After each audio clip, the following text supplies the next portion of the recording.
TV Batuíra Portugal. Para lá do amanhã. As dores da alma. O livro destina-se à procura do autoaperfeiçoamento através do conhecimento do inconsciente, libertando-nos de qualquer crítica e ou perseguição a nós próprios ou aos outros. Mostra-nos a nossa responsabilidade perante as atitudes autodestrutivas que temos. As dores da alma são os 7 pecados capitais. O livro está dividido em 21 capítulos e cada um deles é dedicado a cada um destes pecados.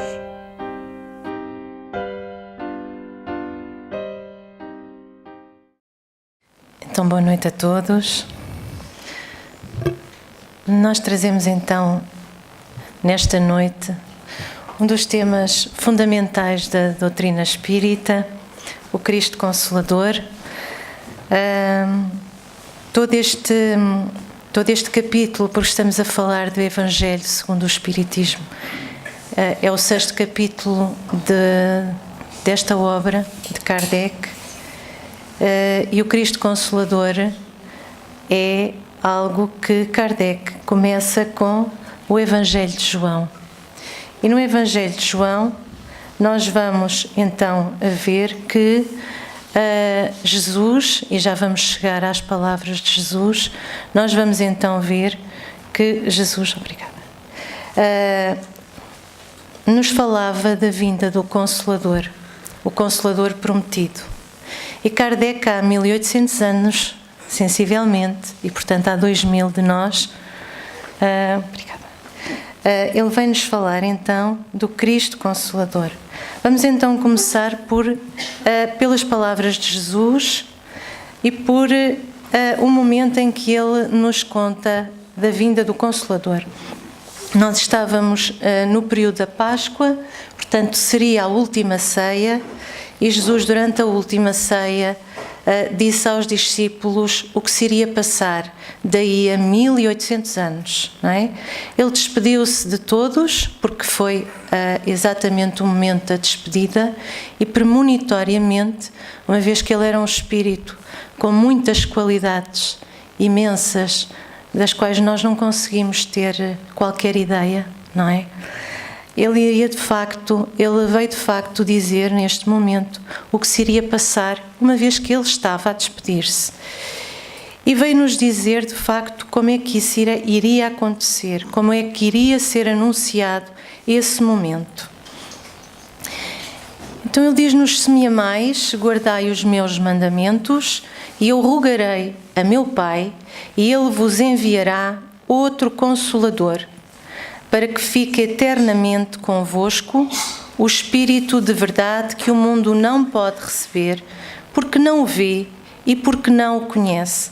Portanto, nesta fase, ele sabia que não era possível ainda a humanidade receber tudo aquilo que ele disse. E nós sabemos que uma boa parte da mensagem dele foi dada através de parábolas. Ele continua dizendo: mas o Consolador, que é o Espírito Santo, que meu Pai enviará em meu nome, vos ensinará todas as coisas e vos fará recordar tudo o que vos tenho dito. O Consolador veio então dizer-nos tudo aquilo que já tinha sido dito, e portanto ele fala-nos de recordar, e tudo aquilo que iria ser ensinado e que não tinha sido possível ensinar então há 1800 anos para nós, há 2000 anos atrás. Mas é preciso aqui nós partirmos também da concepção o que é que a doutrina espírita entende por Consolador, por Espírito de verdade antes de mais, e por Espírito Santo. Vamos começar por Espírito de verdade e fomos então a Herculano Pires, ao livro Revisão do Cristianismo, que nos diz o seguinte: o Espírito da verdade não é uma entidade definida, uma criatura humana ou espiritual, mas simplesmente a essência do ensino de Jesus, que se restabeleceria através dos homens que mais rapidamente se aproximassem da sua verdadeira compreensão. Nós vamos ver ao longo da nossa conversa que o Espírito de verdade é uma pleia de espíritos, e quem já leu o Evangelho segundo o Espiritismo sabe que essa pleia de espíritos é presidida de facto pelo governador do planeta, mas fazem parte dessa pleia de espíritos como Sócrates, Fenelon, Santo Agostinho, não é? João Evangelista. É uma pleia de espíritos que vem de facto trazer o cristianismo redivivo. E o que é Espírito Santo? Como é que a doutrina espírita então encontra essa entidade, e como é que dois autores espirituais nos falam sobre o Espírito Santo? Nós trazemos Emmanuel e trazemos André Luiz. De Emmanuel trazemos o livro Paulo Estevão, que no capítulo 4 tem em nota de rodapé, portanto, isto está em nota de rodapé. Ninguém deverá ignorar que Espírito Santo designa a legião dos espíritos santificados na luz e no amor, que cooperam com Cristo desde os primeiros tempos da humanidade.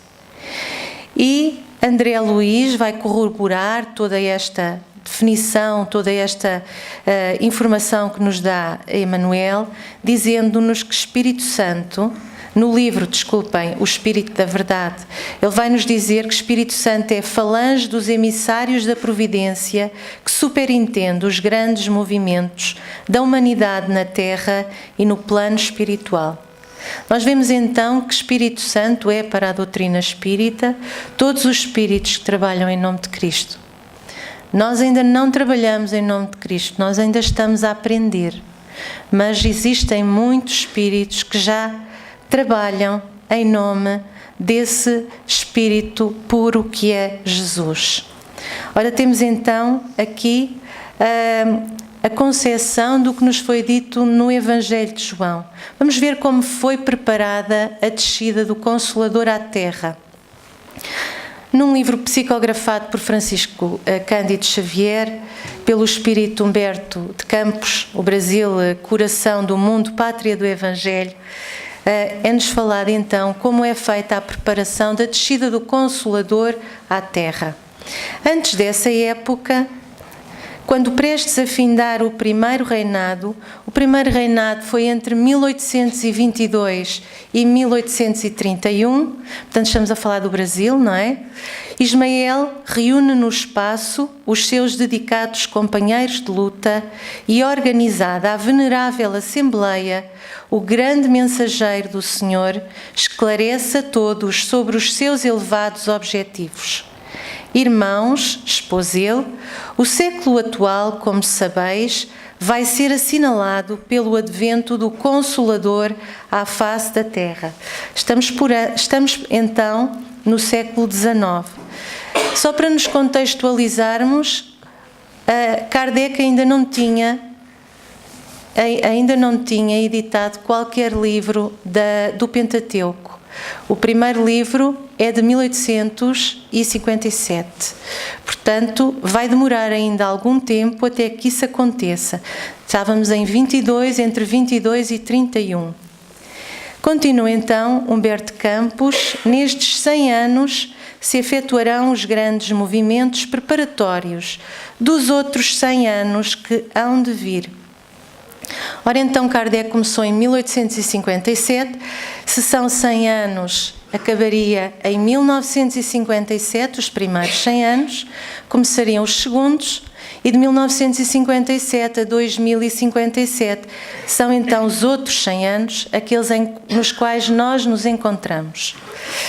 As rajadas de morticínio e de dor avassalarão a alma da humanidade no século próximo, portanto no século XX, dentro dos imperativos das transições necessárias que serão o sinal do fim da civilização precária do Ocidente. Portanto, algo que de alguma maneira outros já fizeram, que foi entender que a civilização, tal como nós a entendemos, ela também vai decair, como já decaíram outras civilizações no mundo. Faz-se mister, então, amparemos o coração atormentado dos homens. Perante tanta dificuldade, o que é preciso? O que é necessário para que nós, humanidade, ultrapassemos, então, estas dificuldades que vamos vivenciando? Faz-se mister, amparemos o coração atormentado dos homens nessas grandes amarguras, preparando-lhes o caminho da purificação espiritual. Através das sendas penosas, elas estão mais uma vez aqui referenciadas, uma vez que nós estamos num planeta de expiações e provas, como sabemos. É preciso, pois, preparemos o terreno para a sua estabilidade moral, nesses instantes decisivos dos seus destinos. Como nos foi dito aqui no início, nós estamos no momento da transição. E a transição é sempre um momento difícil. Daí a importância também da vinda do Consolador. O Consolador vem também numa fase em que nós mais precisamos dele, de nos recordarmos daquilo que Jesus nos contou e nos veio dizer há 2000 anos e de compreendermos que esta é de facto uma fase difícil para a humanidade. Mas a última frase é de grande consolo. Numerosas fileiras de missionários encontram-se disseminadas entre as nações da terra, com o fim de levantar a palavra da boa nova do Senhor. Para quem está aqui pela primeira vez, boa nova significa alegre anúncio do Evangelho, não é? Do Evangelho de Cristo, é a mensagem de Jesus. E este caminho, como nós podemos ver aqui, ele não veio para um povo, não veio para os judeus, não veio para os europeus, veio para toda a humanidade. Por isso é dito que numerosas fileiras de missionários encontram-se disseminadas entre as nações da terra. O Cristo Consolador vem para todos e vem anunciar então a universalidade das leis divinas. Como é que é descrita então a chegada do Consolador à Terra, portanto, na construção dessa humanidade nova? Emmanuel faz isso no livro do mesmo nome, Emmanuel, psicografado pelo mesmo autor, pelo Francisco Cândido Xavier, e diz-nos o seguinte: foi justamente quando o positivismo alcançava o absurdo da negação, com Auguste Comte. Auguste Comte era um filósofo, ele tinha uma corrente de pensamento, o positivismo. O positivismo era extremado porque acreditava apenas e unicamente na ciência e fazia a negação completa da religião. E é exatamente neste panorama que Emmanuel nos vem descrever a chegada do Consolador à Terra. E o catolicismo tocava às extravagâncias da afirmativa, com Pio IX proclamando a infalibilidade papal. Então Pio IX, no Concílio Vaticano I, em 1870, ele disse que o Papa era infalível. Tudo o que o Papa dissesse era verdade. E que ficou um dogma como os outros dogmas, não é? Como o dogma do céu e do inferno, como o dogma, como outros dogmas que foram aparecendo, agora não me está a ocorrer mais nenhum, peço desculpa, como os dogmas que foram aparecendo na Igreja Católica, a infalibilidade papal foi também um dogma. Ele não aparece nesta fase, ele vem da Idade Média, mas só aqui é que ele é oficialmente declarado. Diz-nos então Emmanuel que o céu deixou cair à terra a revelação abençoada dos túmulos. Portanto, dos túmulos, entre aspas, mas é a forma que ele tem de facto e que encontrou de se exprimir, dos túmulos, então os espíritos vêm contar-nos vêm dar-nos a mensagem. O Consolador prometido pelo Mestre chegava no momento oportuno.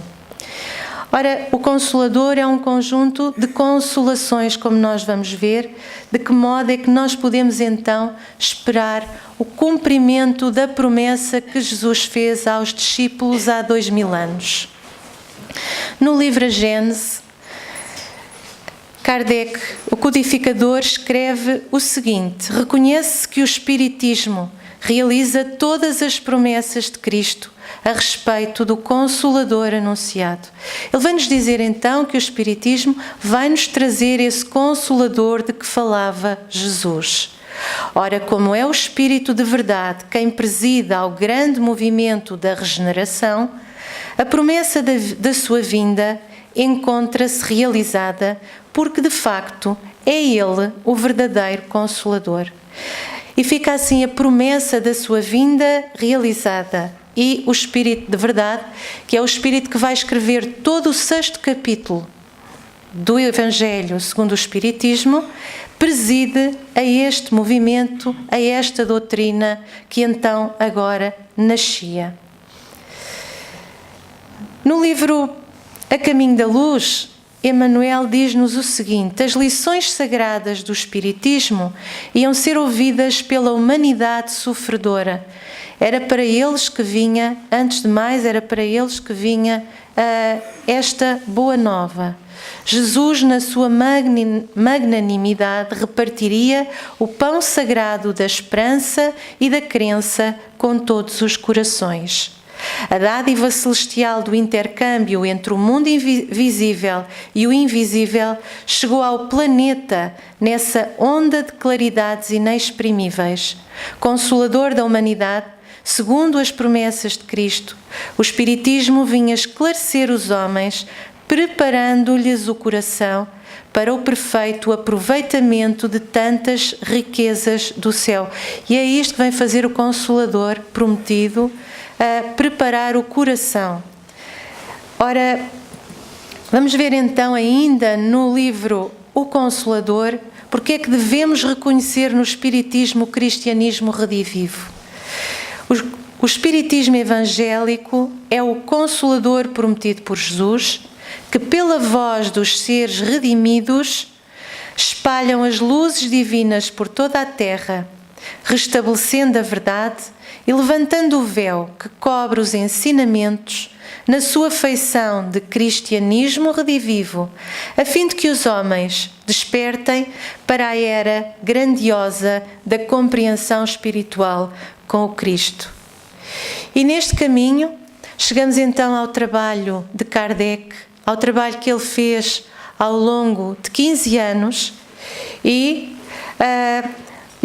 desse trabalho e durante esse trabalho ele recebeu o apoio do mundo maior e dessa pleiade de espíritos. Vamos então começar por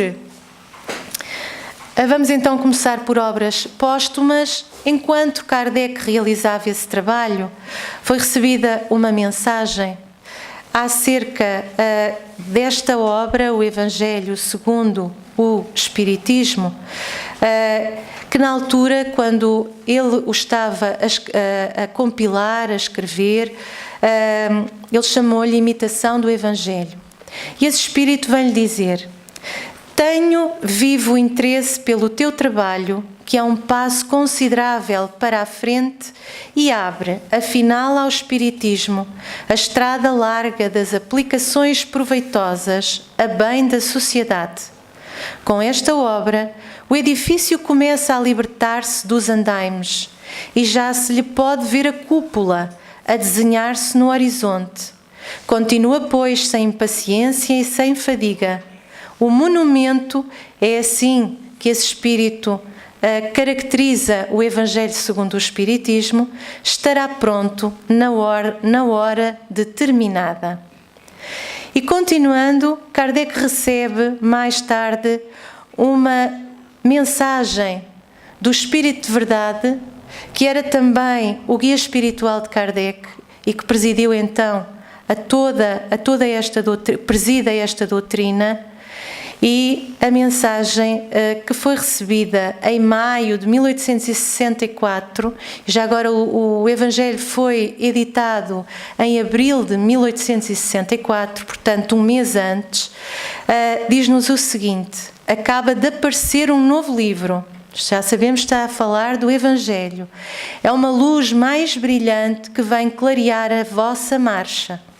Há 18 séculos, por ordem de meu Pai, vim trazer a palavra de Deus aos homens de boa vontade. Esta palavra foi esquecida pela maioria dos homens, e a incredulidade, o materialismo vieram abafar o bom grão que eu tinha depositado na vossa terra.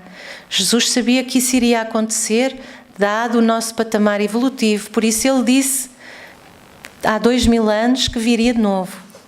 Hoje, por ordem do Eterno, os espíritos bons, seus mensageiros, vêm a todos os pontos do globo fazer ouvir a trombeta retumbante.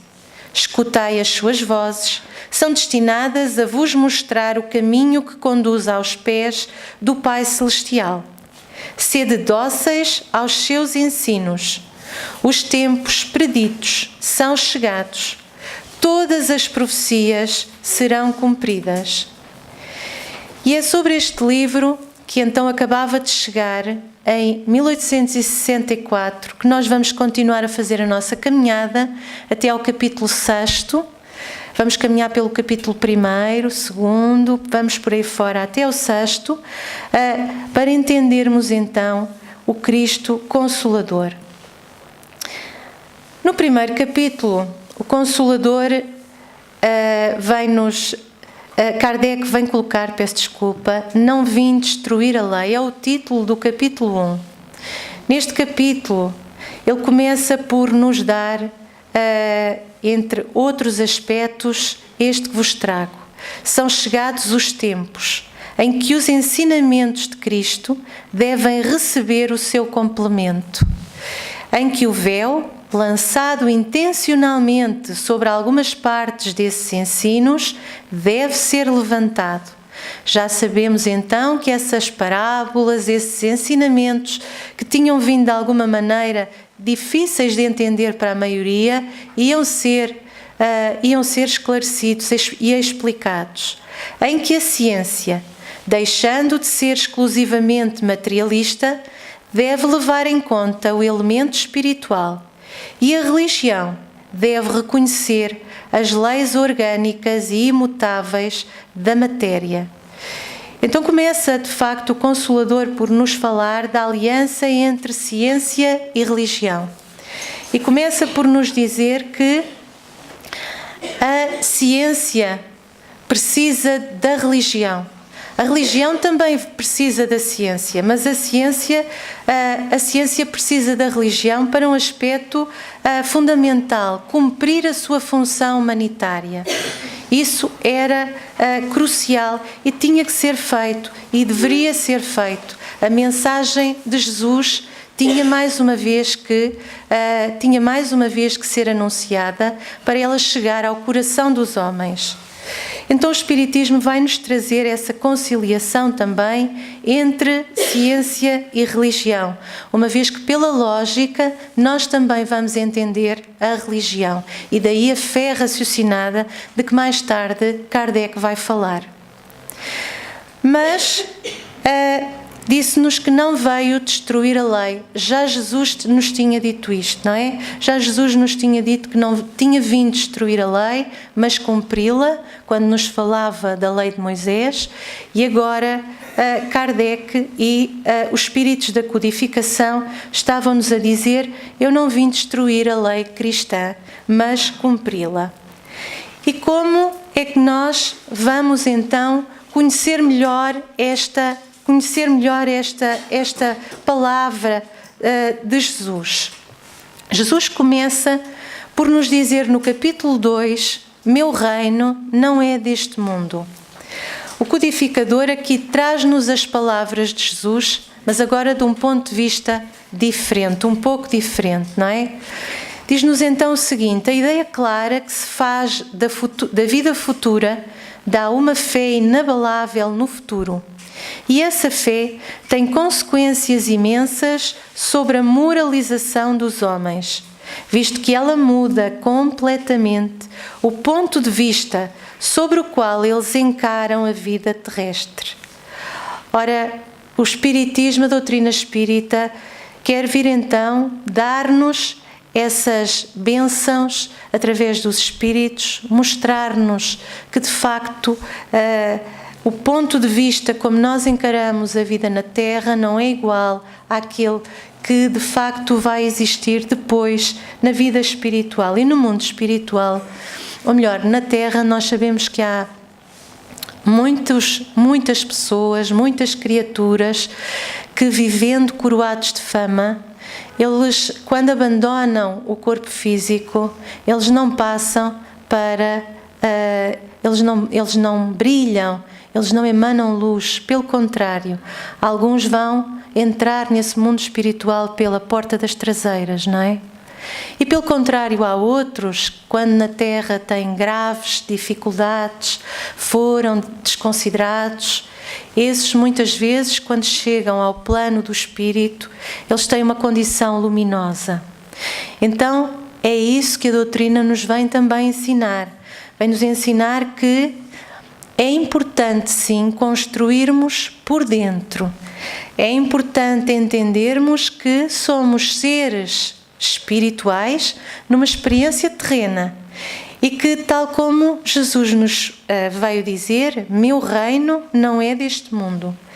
Então, tendo as criaturas essas diferentes condições evolutivas, não sendo o reino de Jesus daqui, como ele nos veio tantas vezes dizer, como é que se posicionam então as criaturas no plano do espírito? E Kardec, no 3º capítulo, ele vai se encaminhando então para o Cristo Consolador, Kardec vai nos dizer no 3º capítulo que há muitas moradas na casa de meu Pai. Ele vai nos dizer que se o seu reino não tem referências à terra, para onde é que nós nos dirigimos? Para onde é que se dirigiu Jesus antes de nós? E deixou-nos uma mensagem consoladora: que o vosso coração não se perturbe.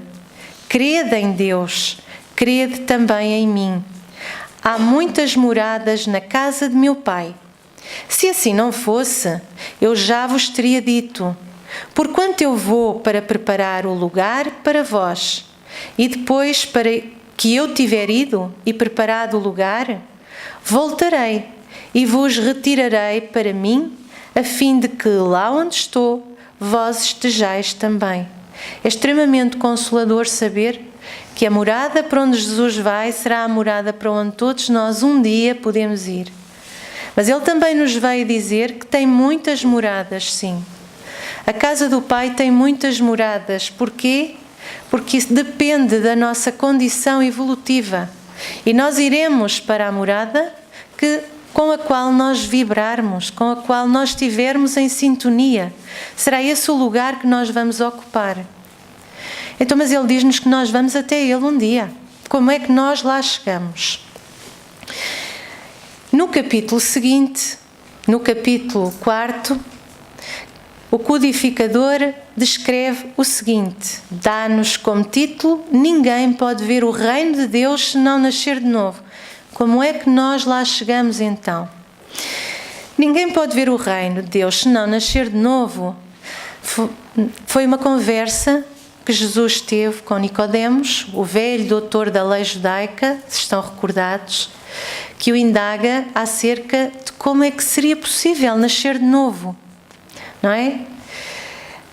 E Jesus diz-lhe: em verdade te digo que ninguém pode ver o reino de Deus se não nascer de novo. Jesus está a juntar aqui mais uma condição, a reencarnação. É necessário nascer muitas vezes para alcançar a perfeição. Mas só que nós renascemos com grandes dificuldades, renascemos com grandes lutas, neste mundo que de facto já é um mundo de expiações e provas. O que é que então Kardec, o que é que o codificador nos traz no capítulo seguinte, que é o último capítulo antes de chegarmos ao Cristo Consolador? Como é que serão feitas essas consolações? Bem-aventurados os aflitos. Bem-aventurados os aflitos pode ser assim traduzido, diz-nos o Espírito Lacordaire. Bem-aventurados aqueles que têm o ensejo de provar a sua fé, a sua firmeza, a sua perseverança e a sua submissão à vontade de Deus, pois eles terão centuplicada a alegria que lhes falta na terra e após o trabalho virá o repouso. O codificador foi buscar para o capítulo 5 a segunda bem-aventurança do Evangelho de Mateus. Bem-aventurados os aflitos. E vai-nos trazer uma perspectiva completamente diferente acerca das nossas dificuldades. É nova esta perspectiva. É de como é que as devemos vivenciar. Com fé, com firmeza, com perseverança e com submissão à vontade de Deus. Mas entendendo, como nós vamos ver de seguida. Portanto, vamos vivenciar as nossas dificuldades, as nossas dores, mas de um outro modo.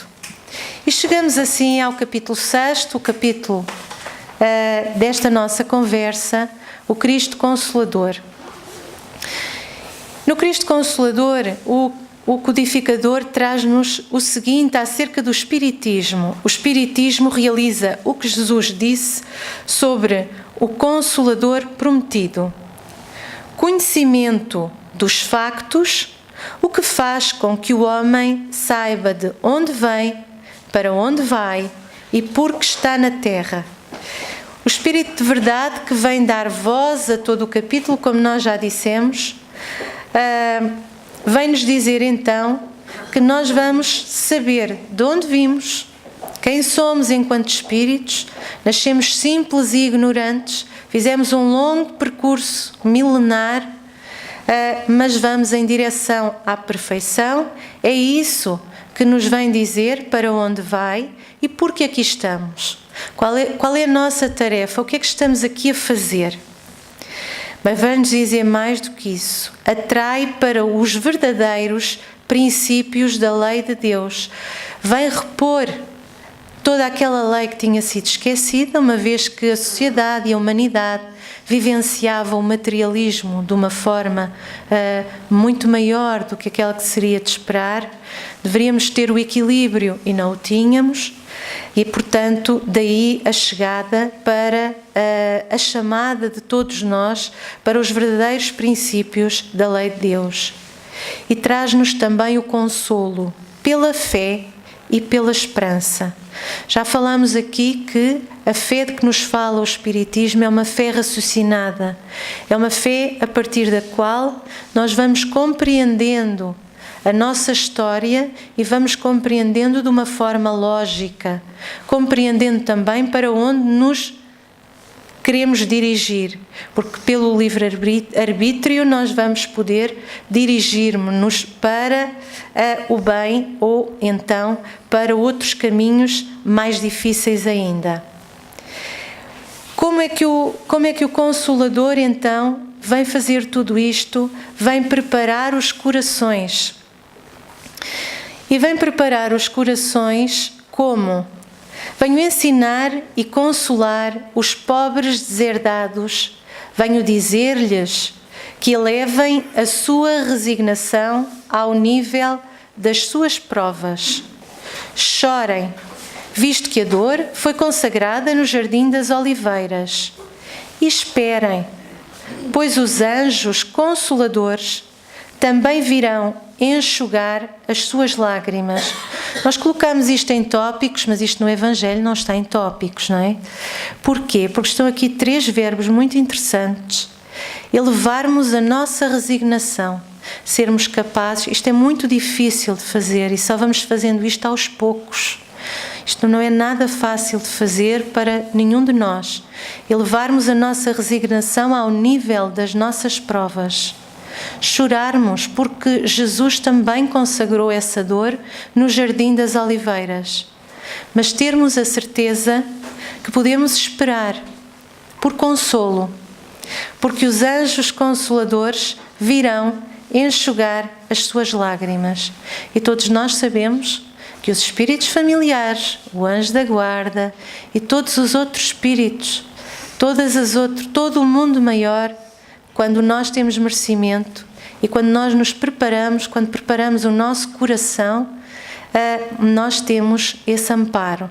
E daí vir-nos então o Espírito de verdade, dizer-nos que viéssemos, mas que esperássemos. Este é o consolo que Jesus nos traz.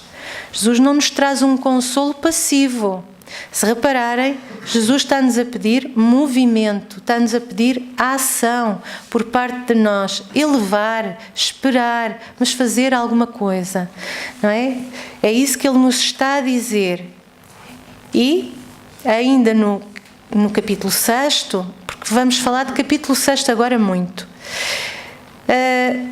o Espírito de Verdade diz-nos: trabalhadores, arai o vosso campo. O campo aqui não é o campo físico, é o campo espiritual, é o nosso coração, são as nossas virtudes e são os nossos defeitos, não é? Esse é o nosso campo, os nossos pensamentos, porque é lá que tudo começa. Arai o vosso campo, recomeçai no dia seguinte a rude jornada da véspera. É interessante que o Espírito de Verdade podia-nos ter posto aqui apenas a jornada da véspera, mas Ele pôs-nos a rude jornada. Não queiramos saber que ela é fácil, ela tem momentos fáceis e tem momentos difíceis. E, portanto, ela é rude, sim, e Ele diz-nos isso. Diz-nos que ela é rude, mas que ela é possível e dá-nos essa consolação. O trabalho das vossas mãos fornece o pão terrestre para os vossos corpos, mas as vossas almas não são esquecidas. E eu, divino jardineiro, as cultivo no silêncio dos vossos pensamentos. Acabamos então de dizer que os pensamentos são de facto aquilo que é mais importante em nós. Porque é de facto pelo pensamento que nós geramos tudo. A palavra, a ação, as imagens, as formas de pensamento, porque nós geramos formas de pensamento, nós geramos tudo pelas mâmulas e os espíritos veínas. E, portanto, o pensamento é o início de tudo. E é por aí também que Jesus se pode ligar ou não connosco. Por isso Ele nos pede que nós cultivemos as virtudes, porque Ele vai cultivar também no silêncio dos nossos pensamentos, porque é lá então que começa tudo. Ele dá-nos uma grande consolação quando nos diz: vinde a mim, todos vós que estáis aflitos, que eu vos aliviarei. Então sintonizemo-nos com Ele, ponhamo-nos a caminho. Como é que nós nos sintonizamos? Pelo bem, pelas ações no bem, pelo pensamento no bem. Tomai sobre vós o meu jugo e aprendei de mim, que sou manso e humilde de coração, e achareis repouso para as vossas almas. Acharemos então esse consolo que nos é tão necessário, porque o meu jugo é suave e o meu fardo é leve. E o jugo de Jesus é apenas a lei de amor, perdão e caridade. Ela resume-se nisso, não é? Ela resume-se nessa grande lei em que Ele nos pede que nós amemos o Pai e amemos-nos uns aos outros. E em tudo isso se resume então o jugo de Jesus. Ele diz-nos ainda: eu sou o grande médico das almas e venho trazer o remédio que deve curar-vos. Vinde, pois, a mim, vós que sofreis e que estáis sobrecarregados, e sereis consolados e aliviados. Só que a seguir Ele diz-nos o seguinte: que a impiedade, a mentira, o erro, a incredulidade sejam extirpados de vossas almas doloridas. O Cristo Consolador desce à terra para preparar os nossos corações, para que nós aproveitemos tudo aquilo que Ele nos veio dizer há 2000 anos. Volta-nos a mandar essa mensagem através do Consolador, mas pede-nos que nós extirpemos das nossas almas os nossos defeitos, as nossas imperfeições, e pede-nos então que nós nos renovemos e que nos aprimoremos espiritualmente. Porque é que Ele nos está a pedir que extirpemos a impiedade, a mentira, o erro, a incredulidade? Exatamente porque se nós não extirparmos estas nossas dificuldades, nós não evoluímos mais rapidamente e nós não conseguimos, de facto, encontrar-nos com Ele como Ele nos prometeu. Demoramos muito mais tempo. Haveremos lá chegar, mas demoramos mais tempo. E isso é, de facto, uma opção de cada um de nós. Se nós não extirparmos estas nossas dificuldades, o que nos acontece, de facto, é que nós nos ligamos a tudo aquilo que nós não queremos, que não devemos e que nos pode, de facto, atrapalhar o nosso caminho, não é? Ora bom, como é que nós nos vamos renovar? Como é que nós vamos fazer e como é que nós vamos responder ao chamado de Jesus? Continuamos no Evangelho, porque nós só trazemos Evangelho até ao fim. Orai e acreditai, pois a morte é a ressurreição e a vida é a prova escolhida, durante a qual as vossas virtudes cultivadas devem crescer e desenvolver-se como o cedro. Ainda aqui, Jesus vem-nos dizer, através do Espírito de Verdade, que oremos, que nos sintonizemos com o mais alto, que o façamos para sermos capazes, então, de nos ajudar a nós e de ajudar todos aqueles que vivem à nossa volta. Nós não ajudamos só o nosso espírito, nós ajudamos também aqueles que estão à nossa volta. E acreditemos e tenhamos fé, sejamos capazes de acreditar que vamos conseguir ultrapassar essas dificuldades e que vamos conseguir, de facto, cumprir tudo aquilo a que muitos de nós, porque muitos de nós comprometeram-se antes de nascerem, só que não se lembram, não é? O véu do esquecimento caiu, nós não nos lembramos, mas muitos de nós comprometemos-nos com as dificuldades que agora temos. E vem-nos de facto dizer o que é a morte. A morte é a ressurreição, é o contrário. E a vida é a prova escolhida. Mas é para isso que nós cá estamos, para cultivar as nossas virtudes. Deus consola os humildes e dá força aos aflitos que imploram por ela.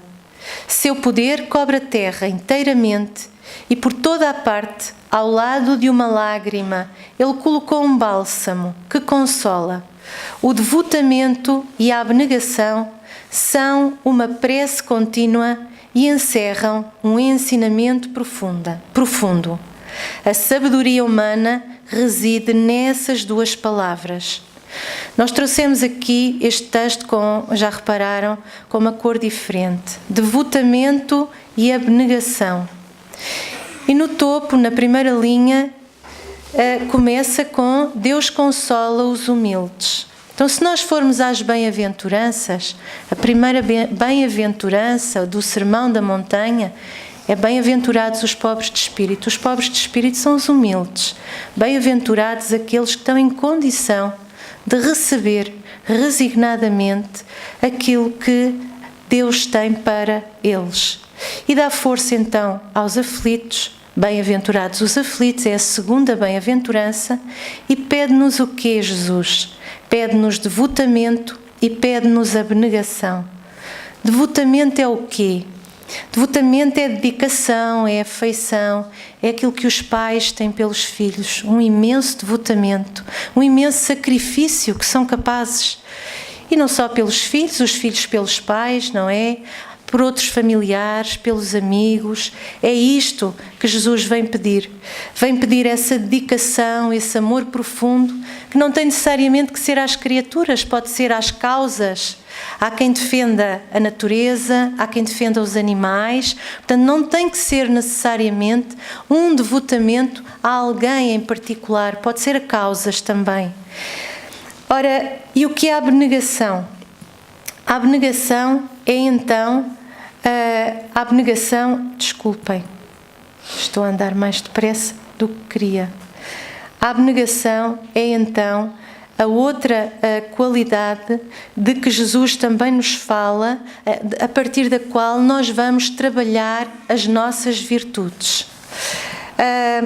E diz-nos então, usai pois como divisa estas duas palavras, devotamento e abnegação, e sereis fortes, porque elas resumem todos os deveres que a caridade e a humildade vos impõem. O sentimento de dever cumprido vos proporciona a tranquilidade de espírito e a resignação. O capítulo 6 é uma receita completa para o nosso caminho, para a nossa caminhada moral sobre a terra. Fala-nos então sobre a necessidade da caridade, mas antes de falarmos da caridade, vamos então falar sobre como os espíritos veem a abnegação. No Livro dos Espíritos, na pergunta 912, Kardec perguntou qual o meio mais eficaz de se combater a predominância da natureza corpórea. A resposta dos espíritos foi muito curta: praticar a abnegação. E a abnegação é não colocarmos os nossos interesses pessoais acima de tudo, não colocarmos os nossos desejos acima de tudo. Se colocarmos tudo isso acima de tudo, lá se vai a nossa capacidade de amar o próximo como a nós mesmos, não é? É difícil. E é isso que nós fazemos ao longo de milénios, é de facto sermos egoístas, termos então muitos equívocos tendo esse comportamento. Portanto, o mundo maior vem-nos falar desta importância de nós trazermos para a nossa vida esse desinteresse. E esse desinteresse, ele é plasmado na nossa vida, na nossa ação, como não podia deixar de ser, através da caridade. A caridade é a forma que nós temos de mostrar, de facto, o quanto nós somos capazes de pôr em prática a lei divina. Em verdade vos digo, diz-nos o Espírito de Verdade, aqueles que carregam os seus fardos e assistem aos seus irmãos são meus bem-amados. Estão aqui duas coisas: carregar o nosso fardo, mas também assistir ao nosso próximo. E sobre a caridade, Kardec também perguntou no Livro dos Espíritos, na questão 886, o que é que Jesus entendia por caridade. E a pergunta também é relativamente curta: benevolência para com todos, indulgência para com as faltas alheias e perdão das ofensas. É extremamente difícil de pôr em prática a benevolência, a indulgência e o perdão, especialmente o perdão. Mas é de facto aquilo que nos vai ajudar a caminhar nestas nossas vidas. E como não podia deixar de ser, se todas estas lições servem a toda a humanidade, foi deixada uma lição para os espíritas em particular neste capítulo, que diz o seguinte: espíritas, amai-vos, eis o primeiro ensino, instruí-vos, eis o segundo.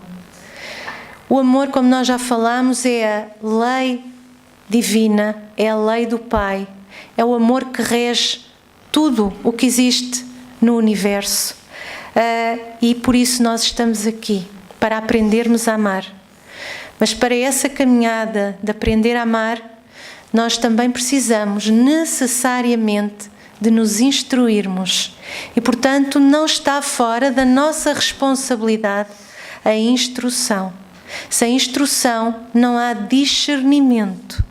E Emmanuel fala muito de discernimento. Manuel, André Luís. O discernimento é aquilo que nos dá a possibilidade de escolhermos conhecendo a lei divina. E, portanto, a nossa obrigação para connosco é também instruirmos-nos. Para quê? E vamos então acabar. Para quê? Para beber na fonte viva do amor. Bebei na fonte viva do amor e preparai-vos cativos da vida, porque nós sabemos que estamos cativos. É-nos dito pela espiritualidade maior que a Terra é uma escola, mas também é uma prisão e também é um hospital, e para tudo ela serve, para os nossos espíritos, ela tem todas essas funções. Lançar-vos um dia, livres e alegres, no seio daquele que vos criou frágeis, para vos tornar perfectíveis, e deseja que modeleis vós mesmos a vossa própria argila, a fim de serdes os artesãos da vossa imortalidade. Não se espera, então, nem esperemos, por isso é que este amor todo de que Jesus nos vem falar é um amor em ação, é o amor que nós temos que pôr temos que ter as nossas energias, colocar as nossas energias em marcha e pôr todo este amor em ação, porque quem vai modelar, quem se vai aperfeiçoar, somos nós. E somos nós, então, que somos os artesãos da nossa imortalidade. Ora, durante a última ceia, lembram-se que nós começámos com a última ceia? Durante a última ceia, ainda, Tomé perguntou a Jesus: Senhor, nós não sabemos para onde vais e como podemos conhecer o caminho? Também está em João, capítulo 14. E Jesus respondeu o seguinte: Eu sou o caminho, a verdade e a vida. Ninguém vem ao Pai senão por mim. Ele deixou-nos tudo. E este capítulo pequenino, que no livro da casa até só tem 6 páginas, porque ele só tem apenas 6 páginas, é o capítulo mais pequenino, nós temos tudo aquilo que precisamos para fazer a nossa caminhada enquanto seres imortais, espíritos imortais. E é para esses espíritos imortais que o Cristo Consolador falou. É para esse espírito imortal, com uma longa caminhada antes e com uma longa caminhada ainda no futuro, no tempo que virá, que Jesus nos veio mais uma vez falar da sua mensagem.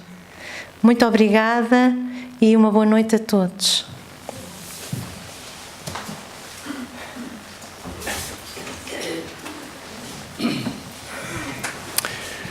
Queridos companheiros, chegamos ao final e depois de tudo isto muito explicadinho, nada como ser professor profissionalmente e ter conhecimento da doutrina também, claro, sem isso e não seria tão bem explicado e tão bem demonstrado esta passagem do Consolador, que é realmente a nossa doutrina. E é o que esta casa segue.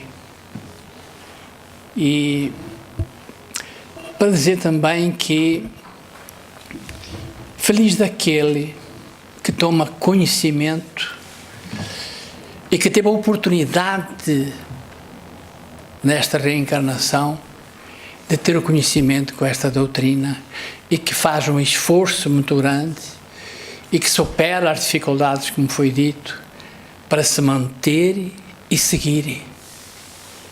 Porque também foi dito que muitos seriam chamados, mas poucos escolhidos. E pelas dificuldades que o mundo se nos apresenta, é preciso que realmente nós fiquemos bem atentos a tudo aquilo que foi aqui exposto, que foi o início desta doutrina, e que para podermos seguir e aproveitar esta oportunidade. Eu diria até mesmo que é um privilégio nós conseguirmos estar aqui neste instante, ter conhecimento de como é que tudo começou esta doutrina e que muita gente desconhecia, mas está tudo escrito no Evangelho, mas é uma realidade para que realmente nós aproveite ao máximo esta oportunidade e esta reencarnação. Eu diria um privilégio, mas também responsabilidade, porque agora já sabemos e já foi explicado. A nossa responsabilidade aumentou. Nós vamos encerrando, mas antes eu queria agradecer a todos os irmãos que colaboraram na nossa festa de sábado passado, onde a nossa casa fez 19 anos da sua existência e tivemos um convívio, os que vieram e que participaram, foi muito bom, muita alegria, espiritualidade presente, foi maravilhoso. E por isso vai aqui a nossa gratidão àqueles que colaboraram, direta e indiretamente, para que tivéssemos um dia tão agradável e inclusive as nossas crianças, os nossos jovens e tudo isso. E nós vamos então encerrando